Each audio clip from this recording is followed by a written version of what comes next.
this week's episode, I have Ivory Saints. How's it going, guys? Welcome to the Doomsday Report. Now, this is your first time on the report. Now, I've recently saw you supporting Fury alongside Nocturne Wolf, and what I'd like to know is how did that gig come about? We were playing in here with Versace Smile. Yeah, Versace Smile. We got asked to support a band called Versace Smile. And just by chance, Rob liked the music. And he pointed out the poster for Fury and just said to us, I just fancy a gig in the next couple of weeks. Like, so turned up, didn't expect much, and then just it blew us away. Especially a band like Fury. It was a total turning point for us to kind of see them, how they operate. And it was quite humbling. It was quite humbling for us. It was quite a focal point. It's like a new level of professionalism. So it's kind of spurred us on to the next sort of level. Definitely. Yeah. Now, where is it that you guys are from? Are you local to Glasgow? Well, as you can tell from my accent, I'm not local to Glasgow. So whereabouts is Englishman? But I know we've got an Englishman here as well. Yeah, whereabouts in England? Sorry, that's like way down south. I'm originally from Newmarket. I'm not too sure if that's very close to Surrey or not. But that's way down south as well. But anyway, that's kind of diverting. Where was we? How you got the gig with Fury, and are you all local to? Yeah, we're local to Glasgow. I'm pretty much sure. Nice big place, neon lights, skyscrapers in the rain. Such at home, mate. So how do you all know each other? So me and Connor met on a website called Join My Band. We decided that we would play some cover songs. We both learned the different covers. So we were total arse yet. We turned up, wrote a song. Connor was just messing about the kit, and then I just said that's a decent beat. We wrote Big Dirty Tom first time we met. Which was our first single, and it's a B-side on the EP that we're releasing today. So. And then Alex joined us through the same website, and Logan knew Connor. I poached Logan from another band. Hi Scott. was that? It was a band called Northman. It was just kind of starting out and stuff like that. He was asked to play drums. And he was like, "You like?" I think he came out with it was a clutch hat and a clutch t-shirt, and I was like, nah, we play stuff similar to that. We play hard rock. Do you like hard rock? So how long is it you've been together as a band? This is it was a year in August. It was our first gig. So not very long at all. Logan and I had played in bands before, but Alex and Scott played the first gig that they played. The first proper gig that they played was the first gig that we all played together, which was like the 18th of August last year. 13th, no? Yeah, the 13th, no. 5 people. That's quite full for the 13th night then. And I think we played through our set in the first, I think it was like 15 minutes or something like that. It was supposed to be a half-hour set. It was supposed to be a half-hour set, and we just nerves took over and we just fucking blasted through the gig with my shirt, so that shows you how far we've came to. Awesome. Now, how many gigs have you played since then? We've done a good few, 15 to 20, but I mean, in amongst that we had obviously Fury, we did Bonfest this year as well. We played with Virgin Babies and Chuck a Diablo. So it just kind of went for 13th note and then just skyrocketed, there's a wee pub in Paisley that's got a lot to answer for called the Keg. Trevor. He gave us our second gig, and he's been consistently putting us on in his pub, and he asked us to play the Paisley Food and Drink Festival this year as well, which was good. When was that? So we played Bonfest. No, we played Fury, and then we played the Paisley Food and Drink the next day. No, it was the same weekend that we did the two festivals. It was a food festival, and then Bonfest was the next day, and then I get married 3 days after that. Congratulations! We've seen all these it was the 1st of May was Bonfest, so it would have been the day before that. So we've been lucky, just the opportunities we've been given, just this kind of humbled us off at the beginning. We're trying not to take anything for granted. I mean, we met and we just all clicked. And then as soon as we wrote 5 songs, that was us. We can't keep up with the demand. It's getting to the point where we're having to turn some people away. But it's just coming into the new year. I think we're basically just trying not to do any gigs between January and March and just spend a bit of time actually writing stuff. Because take it to the next level again. The set list has been the same set list, other than adding a couple of songs here and there since the first gig that we played, because we've not had the chance to actually take time to write. Because we've just been booked out. It's unbelievable. The response has been really nice. Yeah, it's been great. Well, see, out of all them gigs that you've played since you started, is there any one gig in particular that sticks in your mind? Probably One Fest, yeah. That was the biggest. Well, no, fairness, right. Bonfest, for me, Bonfest was a great gig, but the hall was too big for us. Like, we played in a massive hall and it wasn't very busy, but when we supported the Virgin Mary's, the response last night. Aye, because a band pulled out and we got the gig 2 days before. Right. So the band pulled out 2 days before they were playing, so we got the gig and we didn't sell any tickets for it, and every single person that was going to see the Virgin Mary's came for the support act, which is so fucking unusual. They done as a really good turn, and we got a lot of people who really enjoyed the music. The band that pulled out that were supposed to be supporting the Virgin Mary's, we actually rehearsed back to back with them. In the same studio? Passing in the same studio, and eventually we chanced, I was like, are you the band that pulled out? And they're like, are you the band that took your spot? And I was like, right. And this is a studio that's got one room in it. It's got one room in it, and we just been walking past each other for weeks and weeks, didn't know. It's a small world. Exactly. It's a really small world. Now, see, what are the plans for Ivory Saints? I mean, obviously you'll have we want a tour, we want to put this out or that out, but what is the immediate plans for the rest of the year with regards to videos or anything? We've got a music video tonight. We're filming a video tonight. Right. And thanks to Will, Will's going to be doing a bit of filming for us at the front of the stage, and we're going to incorporate into that. And we'll have GoPros and stuff like that set up on the stage. So we're going to do like a live video tonight. And what song will that be? Perfume Minutes Leave. We've got a couple of wee surprises thrown in there as well. I was listening to the EP earlier on today. That's one of the songs that really stuck into my head. Nice. I think that's was it the third or the fourth track? Fourth, I think, yeah. I was just talking about doing the housework, listening to as it comes on and it takes it. I was down on my spot. That's a decent title, I know. Now, has there been any interesting stories, that you guys have got with regards to gigs? I think the 13th note. Everything that could go wrong did go wrong at the 13th note. What happened? You had a strap break on you mid-song. Aye, the guitar. You broke a string during the fucking sound check. I cracked a cymbal, and Scott. Scott rattled his brand new fucking Gibson Les Paul custom off the ceiling. And the gig. So my fiance came to the gig, and I thought, if this is the first show I'm playing, I'm stepping out there winching over my wireless pack. Took the guitar off, grabbed my missus, kissed her. Aye, so right after took the guitar out, past the monitors where they couldn't fucking hear anything. During his solo, when he's supposed to be keeping time with fucking the rest of the band, kisses his missus and fucks the guitar off the ceiling. How much damage did you do to that? That's a wee chip. The ceiling came off worse. There's a few holes in that ceiling. Especially as my ego grew. But no, we had we played the Paisley Keg one night, and we've got a band friend that's a photographer, Michael. We played the set, everyone was loving it, the smoke machine, couldn't see it.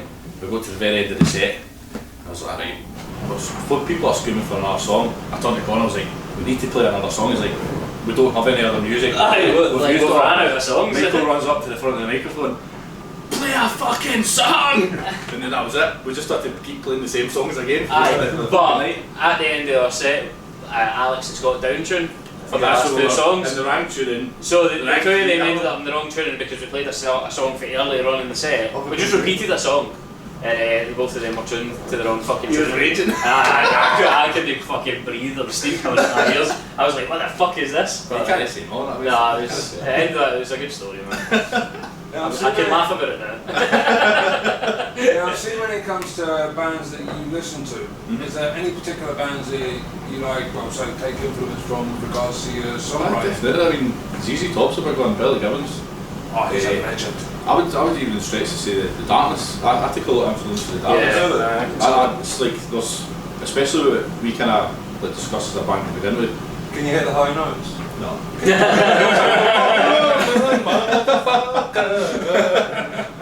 When we first started out, we wanted to keep it as original as possible. With like the ethos of if we're writing music as a group, we still want our friends to come enjoy it, but I want my father to come enjoy it. Yeah. We want my parents to come enjoy it. I mean, so try. I feel like for us, Ivory Saints is a gap that bridges rock and roll and all classic. It's and we're classic. bringing both of them together. I mean, because there's great songs that people of our generation don't know. Yeah. But I feel it's up to the Ivory Saints to kind of bridge that gap and say, look, your dad loved it, your mum loved it, you're about to love it as well. I mean, so that's fucking good with it. It's classic rock for the younger generation. I think the amount of reviews that we've had from people in the crowd, they'll turn around and say, "Oh, we don't hear a band like yous anymore."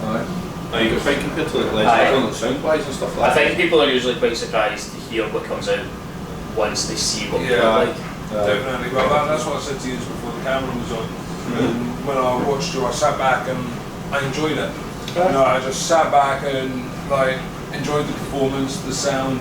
You know, it's a very southern country rock feel. Now, see, you're mentioning videos. Is there something more live action you like to do as opposed to, you know, live performance video? Something like we've already shot part of our next music video, which is for Seasick, which is the third track on the EP. The one that starts with Cowbell. You'll know as soon as you hear it. We've done partial filming for that, but we literally all we need to do is hire a studio and fucking green screen up because we're going to do just crazy green screen effects and all that. Is there, what's the general theme behind the album as well? What's the story behind the album? It's a kind of mix. It's trying to like draw for like every influence we've got, especially for being like our first EP. Like we need to get just a band with touch on like what sort of influences. So there's stuff about like mental health, like stuff about like having a great time. It's trying to just have an entire spectrum to just enjoy yourself. We kind of came to the conclusion that the way we write is on there's like specific points that we hit depending on the song. So there's like kind of slow and heavy, fast and catchy, and then there's like a ballady style. So the EPs get kind of one or two of each of those thrown in there. Like a general lead when it comes to songwriting? You work on your riffs or the drum beat first, or do maybe riffs, the lyrics? mainly, as much as it fucking comes I know. It'll be riffs. It's just And do you fit in the lyrics to go with the riffs? Normally, if I'm honest, I usually come up with like a vocal melody, and then I can kind of translate that to guitar, and then if I bring something in, Alex says, well, I think this could sound this different, Logan changes it, Connor changes it. So normally with the first idea of whoever brings it in, the song that you're hearing is totally different from the original band. There's structure changes, tempo changes, because we've all got our own tastes and stuff like that. And it's what when we started, we've always agreed that just treat it like a marriage. We have to communicate, we have to be honest, and like be patient with each other. And it speaks for the songwriting and stuff like that, because there's just so much time and like understanding that's getting into like, the songwriting as a group. Right, so do you do all your writing up at home, then do you bring it into the studio, or do you send it? I just fire files everywhere, and then you send about 30 and Logan won't listen to about 2 of them. And I don't listen to any, I just wait to get into the studio and fucking improvise. And then Alex doesn't get back in touch, so you don't know where you're standing. That sounds like a normal band. You know, I know everything was sounding too perfect up until they're just the same as any other band, man. What was the reference you used? Like a marriage? It's exactly like that. Sounds like it would be like married to you. Right, now, away from music, what do you like to do? Play guitar. You stole my answer, I was going to say play the drums. So you're literally, your whole life is revolving around music then? I mean, I take quite a lot to do with design and Call it just all the designs, all the t-shirts, all the band logos. I take a lot, and that is obviously still band related, but a lot of design work, a lot of even the music video editing and stuff like that. I edited our first and second music video that we did for the first 2 singles that we released, and I'll be doing the same with the next one. Right, and now see, when it comes to this EP that you're launching tonight, what problems have you had, you know, with regards to recording, schedules, or did it all go smooth? Scheduling is probably the biggest one. So just trying to find the time when everybody's available. Especially during the summer months, because it's like we said at the beginning, we got that busy that we were like, trying to cram as much into the recording day as possible. So we were going from 9 o'clock in the morning to midnight. And we're all scoping out like zombies at the end of it. The whole EP was done in two sessions, two 9 till midnight sessions. Wow. So, but it's in the end it's worth it. I mean, you're going home and you're just conking out, but you wake up and you've all these songs. New songs. Stuff like that. And whereabouts did you record these? Ball Rock Studios in Cumbernauld, run by Andy. There's a lot of I know some of the guys phenomenal. Guy really knows his stuff, man. Yeah. Any problem at all, like when we're just shouting him, he's like, give me 2 seconds, I'll fix it. You usually hear Logan for the back of the room going, Andy! It's normally me just get the technical glitches. Andy! There he comes. Fantastic, knows his stuff. Like, it's a great guy. I mean, especially when we started, that was the first kind of place that cemented where we rehearsed. And that's been a year. And he's fantastic with us. Really kind of. He's really flexible with us as well. There was an instance when we had to get rehearsing for a last minute gig, and he asked the other band if they were going to move for us, just purely because we knew it was last minute and they didn't have anything coming up, so they could potentially move in for any time. So he's really accommodating. Yeah. I thought he just double booked that. Maybe he did. We were the only ones that turned up. We became a 6-piece that night. Now, what's your favourite part about being in a band, in the unity of brothers, you know? Friendship, I mean, I've had friends from school, we've all had friends from school, but there's just something that clicks. It's just, we can't describe it to each other, but there's just, when we all plug in, we're all tuned, ready to go, it just makes it's an instant connection. I mean, it's one of the things, it's not very often that you have a friendship where you need to deal with like the potential like criticism and stuff like that. So it's like a different bond that you build when you're working in a band together, because it's a lot easier working in this band than it is, say, any previous bands you've been in. Oh, 100%. I've been in a number of bands, and this is probably by far the easiest to be in, especially because they allow me to be able to express like what I'm thinking, and if I have any issues with like the way the song's structured or X, Y, and Z, there's never been any animosity from that. Nobody takes anything personal. No, we don't go into this with egos. That's what we thought. I mean, there's no point in not doing that. There's no point in not fucking having the conversation. It's you need to be open and honest with people. It's like if all 4 of us have found each other and we've all agreed that we're all going to help each other like as a career. I mean, I'm only as good as Connor as Logan as Alex, and it's the same for them. So it's like I say, it's just like a marriage. A lot of patience, a lot of time and effort. That's what I like to hear, is like unity within a band, because I've been doing this for a few years now, and I'm not going to name drop anybody, but I have noticed there are certain musicians throughout Scotland that do have like egos bigger than their station sort of thing. I mean, I'm not saying that they're bad people, because everybody I've met, they're all sound as fuck. You know, but a lot of musicians do think they're bigger than what they are, and I do like, don't even know how to say this, chatting with more humble people, you know, who recognise, you know, well, friendship and everything else within the band. That comes first, I mean, that's where the music comes through, it's been friendship. I think it's difficult to have an ego in this, because as soon as I go to another, like I can play a show and be absolutely amazing. And then I go, and then the rest of them all suck, and you're like, you know what? I could then go, we could then play another show, and then like there'd be a basis for another band who's like 10 times better than me, and then immediately I feel crap. It's like, it can't be that way. I was incredibly humbled after we played with Fury, because these three couldn't stop going on about how fucking great the drummer was. So he was a really good drummer. And do you know what? He was fucking amazing. But they didn't let me get the end it. Right, now, do you ever play anything that is essentially different to your sound? You know, for instance, you're up there and you're playing your own brand of like country, rock, whatever it is. Do you ever, when you're in the studio, blast out some death metal or? Every time. See the amount of times that I've put fucking blast beats over the top of that Be Like That song? Really? It's like a country song. I'm just like, you need to have a fucking, even if you're not playing that kind of stuff live, you need to have a pretty broad horizon to be able to pick up influences for those different places. You can't just play the one style of music, because you're never going to be able to stand out. You're never going to be any different from anybody else that's played that before. Usually the down tune to Drop D is pretty good invitation to do good stuff. Right, now if you could tour with any band, one band, Show me your t-shirt. Ivory Saints want to support massive wagons.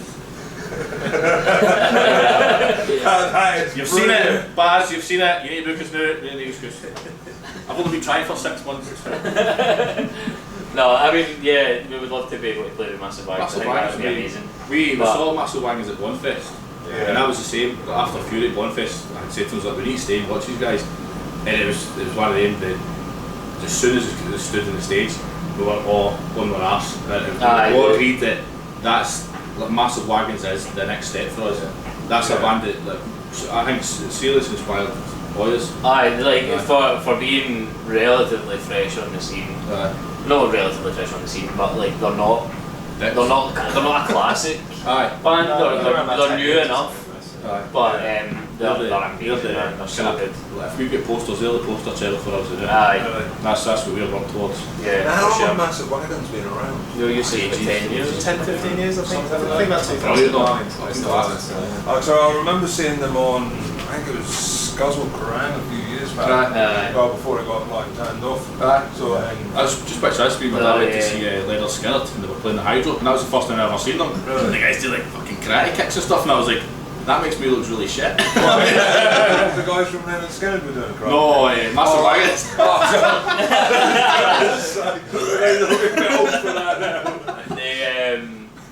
They just released a song not that long ago with Benji Webb from Skindred.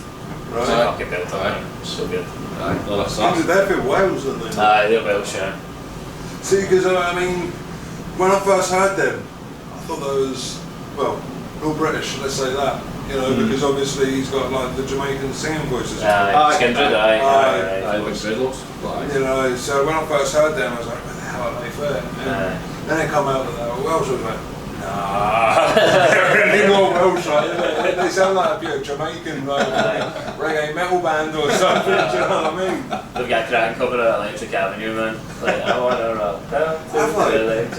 Skindred, they've got a great cover of Electric Avenue. It's scary as fuck. I've never heard that. You know, wow. Right, well, how many songs are you playing tonight? 9, or something. So is that the Philippian? Philippian and we special one at the end.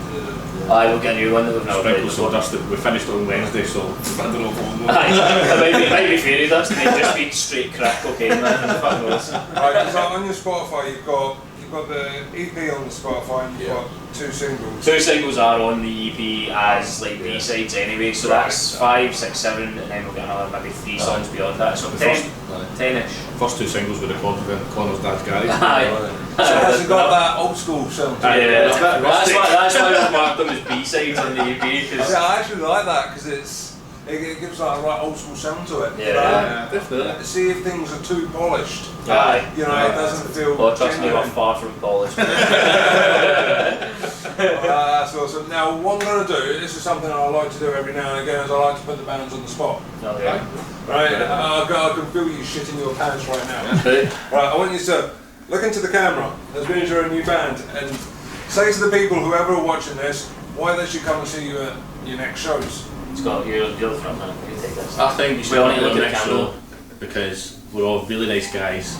We play some really good tunes. Yes. The tickets are cheap. The t-shirts are kind of cheap. Yes. We always finish before the trains. Exactly. That's a big point. You come to your gig, you're getting home for time in Coronation Street. I'll just four mates try to just make a mess of it, have a good time, and hopefully other people can join in. I mean, we're here to kick off the party. That's the only reason we're here. I started this band to get free fucking concert tickets. I'm still waiting, but hey. Well, that's awesome. Thank you for taking the time out and speaking to me, guys. Thank you for asking. And well, I'll see you upstairs and I'll enjoy your performance. You know, we're getting the footage and everything, so yeah, it's going to be a good one. Definitely. I noticed that you've used one of your clips from Fury and the wee bit on the Doomsday report that it flashes up with like static and stuff like that. Well, that'll be that genius there. Yeah, I know. Trust me, I've been messaging this man a lot. Oh, well, what can I say? Thank you. Thank you very much, guys. Thanks. Thank you. I have been Esteban. This has been Ivory Saints at Ivory Blacks, and this has been the Doomsday Report. Keep it metal.